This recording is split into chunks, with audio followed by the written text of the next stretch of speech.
Kita langsung masuk halaman 224 yang ada bukunya. Hukum basmalah pada suratul Fatihah yang jadi banyak perbedaan. Bagaimana hukum basmalah pada surah Al-Fatihah? Maka kita lihat di sini ada perbedaan ulama dalam menentukan apakah basmalah termasuk dari surah Al-Fatihah atau basmalah tidak termasuk dari suratul Fatihah. Ya, maka kita perhatikan. Yang pertama ini pendapat yang mana ini Al-Imam Malik dan sekelompok ulama Hanafiyah yang mengatakan basmalah bukan bagian dari Al-Quran. Ini kata beliau, ya, basmalah bukan dari bagian Al-Quran kecuali pada surah An-Naml ayat ke-30, innahu min Sulaiman wa innahu innahu min Sulaiman wa innahu bismillahirrahmanirrahim. Ya kan, surah An-Naml itu ada kalimat bismillahirrahmanirrahim, itu termasuk bagian dari Al-Quran karena dia masuk ayat. Adapun yang dibahas basmalah pada setiap awal surah atau ini dari Al-Fatihah, apakah dia termasuk bagian Quran atau bukan? Maka di sini kita banyak perbedaan pendapat. Ya, yang pertama tadi mengatakan bukan dari bagian Al-Quran kecuali pada surah An-Naml. Adapun yang kedua, basmalah adalah ayat dari setiap surah atau sebagian surah. Ya, ini pendapatnya mazhab Imam Syafi'i dan yang mengikuti beliau. Akan tetapi dalam sebuah penukilan dari beliau disebutkan bahwa basmalah bukan ayat di permulaan setiap surah kecuali Al-Fatihah. Kecuali Al-Fatihah. Ya, sedangkan surah lain hanyalah dibuka dengan basmalah dalam rangka untuk mengambil tabarruk, untuk mengambil keberkahan atau mencari berkah. Ya, itu. Adapun yang ketiga, pendapat yang ketiga, basmalah adalah bagian dari Al-Quran, namun dia bukan termasuk bagian surah, tetapi ayat yang berdiri sendiri. Ya, ini pendapat yang ketiga mengatakan basmalah bukan bagian dari Al-Quran, namun dia juga termasuk bukan dari surah, namun dia ayat yang berdiri sendiri dan dibaca di awal setiap surah. Ya, kecuali At-Taubah tadi. Sebagaimana Nabi membacanya ketika diturunkan kepada beliau surah Al-Kautsar, seperti yang diriwayatkan Al-Imam Muslim dalam sahihnya. Ya. Yang kita bahas adalah bagaimana basmalah di dalam surah Al-Fatihah, menentukannya. Ya. Dan membacanya dalam salat. Pasti kan kita membahas basmalahnya. Maka kita lihat di sini. Yang pertama, para qurra Madinah, ya, Madinah, yaitu Basrah, Syam, dan fuqaha Hanafiyah, Malikiyah, ini mengatakan bahwa basmalah bukan merupakan bagian dari suratul Fatihah. Ya, para qurra Madinah. Siapa salah satunya qurra Madinah? Al-Imam siapa? Nafi' Al-Madani. Ini qurra'nya Madinah. Ya, salah satu qiraat yang banyak disenangi. Ya, salah satunya dengan perawi yaitu Qalun dan Warash. Ya, maka salah satu qiraat yang paling banyak disukai ini yaitu qiraatnya Imam Nafi' Al-Madani. Ya, Imam Nafi' dengan riwayat Qalun dan Warash. Mengatakan di sini bahwa basmalah bukan merupakan bagian dari suratul Fatihah. Adapun ulama Malikiyah mengatakan makruh mengucapkan basmalah dalam salat baik jahar ataupun sir. Ya. Nanti ada pembahasan khusus nanti bagaimana hukumnya baca basmalah ketika jahar atau sir.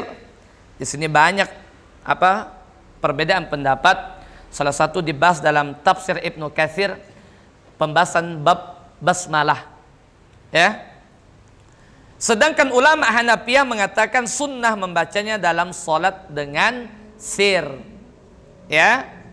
Sedangkan qurra Mekah, siapa masuk qurra Mekah? Kufah, qiraat Ibnu Katsir Al-Makki. Kemudian siapa lagi? Kufah, Imam Hamzah Az-Zayyat Al-Kufi, salah satu imamnya qurra di Kufah di Mekah, ya. Dan para fuqaha Hanafiyah, Hanabilah dan Syafi'iyah mengatakan bahwasanya basmalah merupakan bagian dari surah Al-Fatihah, ya. Dan fuqaha Hanabilah mengatakan sunnah dibaca di dalam salat dengan sir, sedangkan Syafi'iyah mengatakan sunnah dibaca dengan jahar pada salat. Ya, ini perbedaan ikhwan. Ketika ada seorang imam yang baca sir, jahar itu jangan sampai menjadikan kita untuk masing-masing mempertahankan pendapat sehingga menimbulkan mudarat yang lebih besar. Ya. Maka di sini banyak hadis-hadisnya sebagaimana di dalam tafsir Ibnu Katsir membaca basmalah, yang membaca basmalah dengan jahar juga ada dalilnya. Membaca basmalah dengan sir juga ada dalilnya. Yang menjadi permasalahannya bagaimana, apakah setiap solat itu membaca basmalah dengan jahar terus menerus, apakah membaca sir dengan terus menerus? Maka jalan tengahnya, ya, jalan tengahnya, maka silakan bagi yang membaca basmalah dengan jahar, namun tidak dijadikan terus menerus membacanya dengan jahar, ya. Jadi boleh dia sekali membacanya dengan sir, ya. Ini lebih bagus sebenarnya, ya, lebih bagus. Ini dikatakan orang benar-benar berilmu dia, ya. Bahkan pernah ikhwan kami pernah berkumpul dengan Ustaz Syamsidar, kemudian orang-orang Departemen Agama, yang mana ini setiap tahun pasti ada permasalahan, khususnya pada bulan Ramadan. Pasti berkalut tentang basmalah. Ada yang masjid yang tidak senang dengan membaca basmalah disirkan, bahkan dikatakan sesat, tidak sah jadi imam, ya kan? Ada yang membaca basmalah dengan sir, jahar, maka mereka tidak setuju juga yang terbiasa dengan sir. Maka sebenarnya ini ikhwan, kita berlapang dada sebenarnya. Tidak gara-gara basmalah nyaring atau sir itu sampai berpecah belah, sambil menimbulkan kerusakan, makanya lebih besar. Kita berlapang dada sebenarnya, ya kan? Nah, maka ini perlu kita pertengahkan. Maka yang benar itu sebenarnya itu tidak dijadikan terus menerus, tapi sekali-kali boleh kita jaharkan. Yang terbiasa sir, sekali-kali boleh kita jaharkan, ya. Biasa kalau anak imam di masjid-masjid yang biasa jar, anak jaharkan. Biasa yang dengan sir, anak sirkan. Melihat masjidnya bagaimana. Lagi pula kita tidak tiap hari di situ. Sekali-sekali dijaharkan, ya. Pahamlah kita lihat kondisinya, ya. Itu dalam membaca basmalah sir atau jahar itu banyak lagi pembahasannya. Namun di sini kita hanya untuk membahas secara ringkas saja, ya. Yang jadi permasalahan di sini, ya, perbedaannya menentukan ayat pertama dan terakhir suratul Fatihah. Itu aja, ya.